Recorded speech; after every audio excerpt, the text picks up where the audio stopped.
A fugitive captured down south will spend the next 2 decades behind bars for a triple shooting that killed one man in Buffalo last year.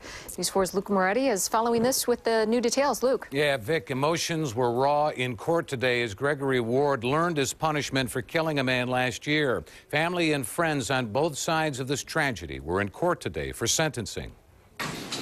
24-year-old Gregory Ward is facing 2 decades behind bars on a manslaughter charge. James BARGNESI, Homicide Bureau Chief for the Erie County District Attorney's Office, says it was a tough case. 20 years in state prison is an excellent resolution for this terrible tragedy that was a part of this case. It could have been worse. Ward previously pleaded guilty in connection with the death of 26-year-old Joshua Korzakowski, who was killed by gunfire last April in Buffalo's Broadway-Fillmore neighborhood.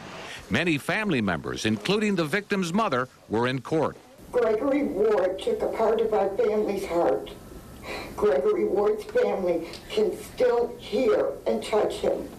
We have to go to a rock in the cemetery to be with Josh. Korzakowski's 4-year-old daughter and brother-in-law were wounded during the incident. Gregory Ward was eventually tracked to Atlanta, where he was in custody on an unrelated charge, prosecutors say. I think it's the appropriate sentence given the circumstances. As I said in the courtroom, Mr. Ward is very remorseful over what happened. This really wasn't supposed to turn out this way. Whenever there's a homicide, there are a lot of grieving parties on both sides.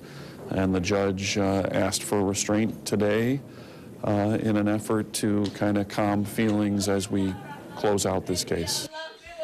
So once again, Gregory Ward was sentenced to 20 years in state prison, followed by a period of post-release supervision of 5 years. Much more on the story coming up tonight at 5 and 6. Live in the newsroom, Luke Moretti, News 4 at noon.